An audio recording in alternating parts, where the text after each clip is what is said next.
If you like to focus on the positive and steer away from the negative, you're in the right place. Welcome, all joy bunnies. This is the My Slice of Life podcast.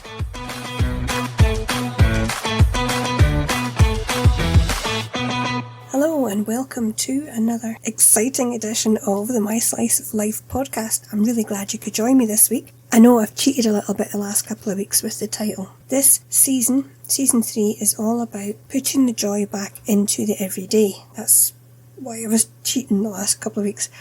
But this week, we're going to be looking at the benefits of having a routine. Because I figured if you're like me, after Christmas and New Year, let's face it, our routines have kind of gone down the toilet. You know what I mean? We have to get them back on track. But instead of just giving you a lecture about, how to make a routine or, that kind of thing, I thought, why do we need one? Will it make a huge difference? And it turns out, yeah, it makes a huge difference if we have a routine or not. I'm not going to go into the different types, because obviously you could have like a daily routine. We all have a daily routine, whether we're aware of it or not. Weekly routine, monthly, all these kind of things are routines. But I'm focusing more this week on why we should have a routine in the first place, whether it's daily, weekly, whatever. And I actually did, believe it or not, some research online, so I'm not just talking out my hat here. And one of the big things that's coming from all the different sites that I've been looking up is that having a routine can actually help reduce your stress levels, because you feel more in control. The decisions are made in advance, so you have got time to deal with things as they come up. So for example, if you've planned your meals, you've made the decisions already, you're not coming home and just running about like a headless chicken because now you've got something else to make a decision about. It's already been done, it's been taken care of. So you're in more control of what's going on and you feel calmer, you've got more time to deal with other things and more energy to deal with other things, because making constant decisions about everything, that's tiring. Another thing that having a routine, a good benefit of it, is that it's creating a feeling of comfort and stability. People who say they like surprises, they only like the nice surprises. So if you've got your routine, things aren't a surprise, and if anything does come up, you can cope with it. You're calmer, you can do all these things, you're more focused and you're more productive. So you have got the time and energy if anything else does come up. What I found coming up time and time again was things like they're saying having a routine increases your feeling of satisfaction, your self-confidence. It reduces the need for willpower and determination. I hadn't actually thought of that. But you think about it, you brush your teeth. Why? Because it's routine. You don't have to talk yourself into going and doing it. You just do it. Now, there are obviously different types of routine. I mean, you could have a sleep routine, and that's a good thing to get into. Looking at when you go to bed, when you're going to get up, so that when you do get up, you feel more rested, you're refreshed, you've got that psychological boost, you're ready to take on anything, and you can cope with anything. Why wouldn't you want that? Now at this point, I think it's worth pointing out that having a routine or starting a routine, it's not going to be instant. Did you know it takes about 66 days for something to actually become routine? And starting it is the hardest part, but the longer you do it, the easier it's going to become. So you've got to keep it going. And if you fall after, say, day 4, day 5, or the first week even, and you think, oh, I'm just not getting the hang of this, keep going, because it's going to take at least 66 days. But it'll be worth it for all these benefits. You're going to get that satisfaction. You're going to be more confident. You'll have better health. It's just a win-win. If you're meal planning, obviously you're not going to be going in and just buying any old crap out the shop because you haven't any clue what you're having for dinner. So then you can plan your healthy meals. Healthy body is a healthy mind, remember. You can plan exercise. Do you have an exercise routine? Yeah, I'm bringing it up. It's something I'm telling myself I'm going to do it. I have to do it. I have to get some sort of exercise routine. That is a major hurdle for me. I don't know why. I used to be an absolute gym bunny. I mean, I was in the gym nearly every day. So that's my one.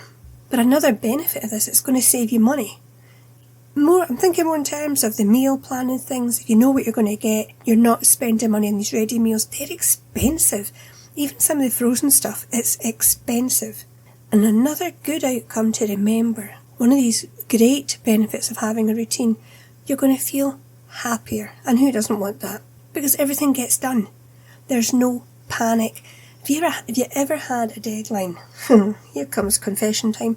Have you ever had a deadline and you just knew what you had to do, but you never quite got to it?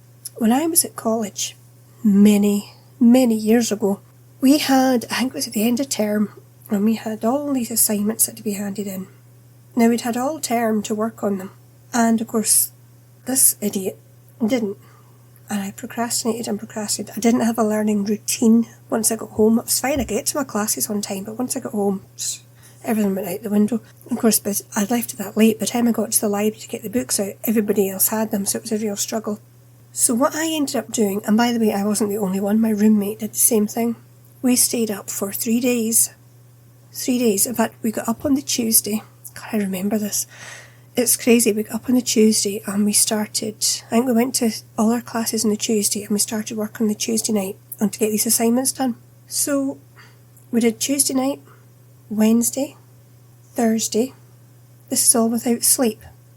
Finished everything on the Thursday night. I mean, we would make appointments to meet each other at 4 o'clock in the morning to have a cup of coffee in a Mars bar. Friday morning, we'd go into college and go to classes. And I'm sitting in front of this girl, my roommate, and I know the lecture wasn't that interesting, if I'm being completely honest, and I could hear this, when you hear somebody's breathing slow down and you get that kind of noise where they're not actually snoring, but they've nodded off. Well, that's what she was doing, and I couldn't stop laughing. I was so tired. Have you ever been so tired you actually think you're saying things? That was us. We were not in any sort of routine, and boy, did we pay for it. So yeah, I would have been a lot happier if I'd just got myself organised, but I didn't. It wasn't something I thought about. But I now know, after, like I say, reading all these things, that if you have a good routine, you're setting a really good example for your kids. If they can see you having that routine and they get to see what it is to have a good system for good time management, how to structure your day, I mean, they're learning so much from you if you can do that, which is another reason why I am really trying to get our routine back after the Christmas and New Year. I just think it's really important. Now, what I didn't know, they're saying that kids with a routine, with a good one, they can actually cope better when things go wrong. So like if a kid knows, when they're getting up, when they're going to bed, when the meals are, they've got a good system in place for all these things, and say a parent becomes ill and isn't there as much as normal, these children who have the routines, apparently they can cope with that better. And I'd never heard of that before. Now, I have heard, when you have a baby and they say get routines, kids with routines feel safer and more secure. I've heard that before, but I didn't realise that all that meant they could cope better when things weren't quite on an even keel. So I thought that was interesting. Now, I just wanted to touch briefly on this, because if you are struggling to create a routine, I know I do, like I say, this exercise thing, I'm going to use these tactics, because I've had a wee look and it was like, use a calendar, track your habits and have a reward. Not, as I was hoping they would say, have some cake. No, apparently that's not what I have to do, but have some sort of reward.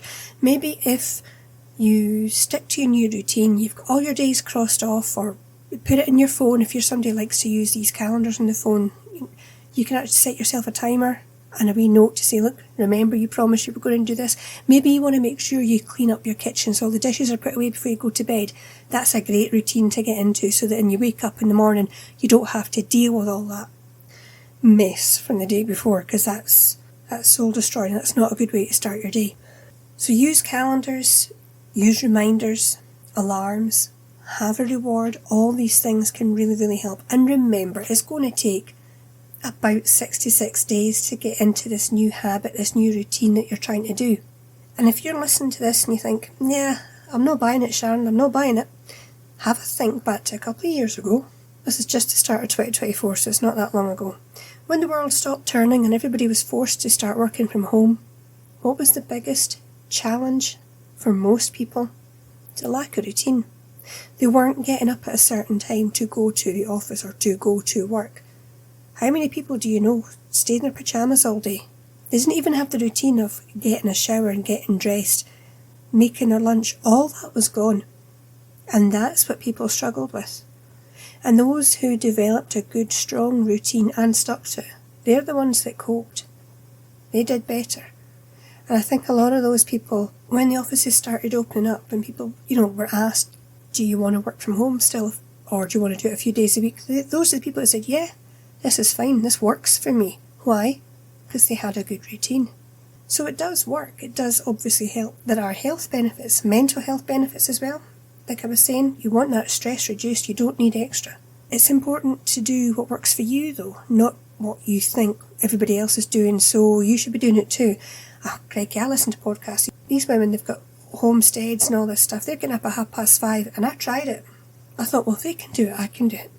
Turns out I can't do it. I did it for 2 days and I was exhausted. I couldn't do it. 5:30 is not my thing. 7 o'clock, I'm fine. I'll get up at 7, no bother.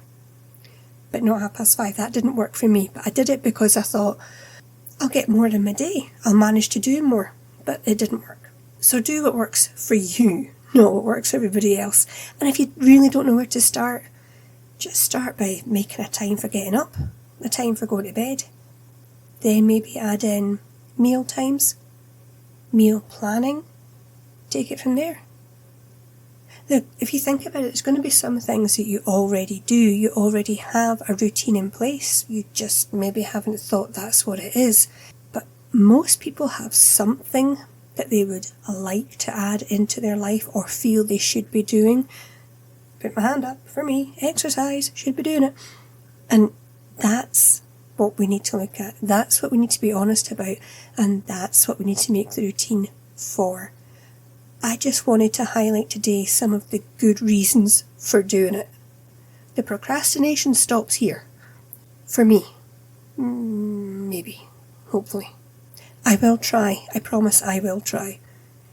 So I hope you found this week's episode encouraging, helpful, and maybe inspiring you to go and think about what you do and what you need to add in and get that routine sorted.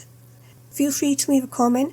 I put this up on Podbean and then it goes out to others. I think it's the Podbean comments that I get direct. If there's any, I don't always check all the other places that it goes on. So if you can, either leave a comment on Podbean or even on the blog, because it goes up on the blog as well, and I get the comments there very quickly and easily. That's the easiest place. And if you're not sure what on earth I'm talking about, check the links below in the description. You'll find links to the blog, Buy Me a Coffee, YouTube channel, all that kind of thing. There's also a few links if you want to start doing your own podcast, so you can get a month free using my link. Or if you want to advertise, you can get $100 free advertising. So that's well worth using that if that's the kind of business that you're in. It's really, really a good deal. So that's it for this week. Thank you very much for joining me. And I look forward to coming back and having a wee chat with you again next week. But until then, you take care of your wee self.